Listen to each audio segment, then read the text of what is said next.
হুজুর আসসালামু আলাইকুম, ভালো আছেন? আসসালামু আলাইকুম রহমতুল্লাহ বারাকাতুহু। ওয়ালাইকুম কেমন আছেন? আসসালাম ওয়া রাহমাতুল্লাহি ওয়া বারাকাতুহু। ভালো আছেন? জি আলহামদুলিল্লাহ। আলহামদুলিল্লাহ।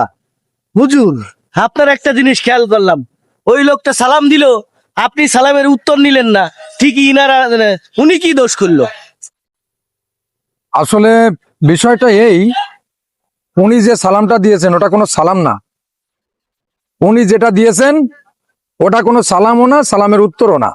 উনি দিয়েছেন আসসামকুম। আসসামকুম মানে আল্লাহর নবীকে কাফের মুশরিকেরা তারা ঠাট্টা বিদ্রুপ চলে, তারা বলতো হে মোহাম্মদ আসসামকুম, অর্থাৎ তোমার মৃত্যু হোক।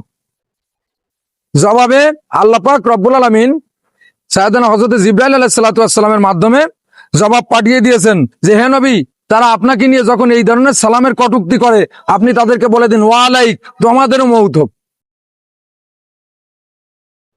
প্রকৃতপক্ষে যিনি সালাম দেবেন এবং যিনি সালাম নেবেন তাদের মধ্যে একটা সম্পর্ক তৈরি হয়, ভ্রাতৃত্ববোধ তৈরি হয়। যিনি সালাম দেবেন, যিনি আগে দিচ্ছেন, তিনি কয়টা নেকি পাচ্ছেন? তিনি 30টা নেকি পাচ্ছেন। কারণ কি? কারণ উনি 30টা নেকি পাওয়ার আসসালামু আলাইকুম এতে 10 নেকি, ওয়া রাহমাতুল্লাহ এবং রহমত এতে 10 নেকি, ওয়া বারাকাতু এতে আর 10 নেকি, তাহলে কত হলো? 30 নেকি। আর যিনি সালামের জবাব দিচ্ছেন ওয়ালাইকুম আসসালাম ওয়া রাহমাতুল্লাহি ওয়া বারাকাতু, তিনিও 30টা নেকি পাচ্ছেন অথবা 10টা করে নেকি পাচ্ছেন। কারণ উনি রহমত এবং বরকতের কথাটা বাড়ায় দিচ্ছেন। সালামের প্রচলন শুরু হলো সাইয়েদনা হযরত আদম আলাইহিস সালাতু ওয়াস সালামকে যখন সৃষ্টি করা হলো, যখন ফেরেশতাদের কিছু দলের সাথে তার সাক্ষাৎ করার আল্লাহ পাক রব্বুল আলামিন শিখাইয়ে দিলেন যে হে আল্লাহ, যে হে আদম, তুমি যখন আমার ফেরেশতাদের সাথে দেখা করবা প্রথমে সালাম বিনিময় করবা।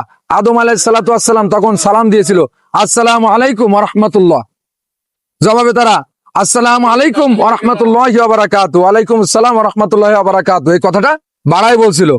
তার মানে কি? একে অপরের মাঝে বন্ধুত্ব এবং ভ্রাতৃত্ব তৈরি হয়েছিল।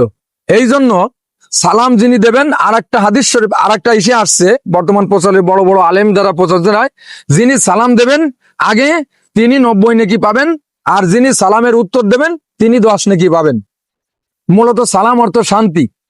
সালাম প্রতিষ্ঠার মাধ্যমে আল্লাহ নবী সাহাবানা মসজিদের মেম্বারের দাঁড়াইয়া একজন আর একজনের যখন খুঁটির মিনারের পাশে যেতেন, আড়াল হতেন, তখন ঘুরে আর একজনকে আবার সালাম দিতেন।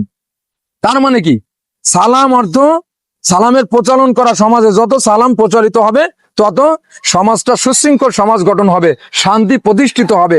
মূলত আপনার সাথে একটা মানুষের শত্রুতা আছে, এই মানুষ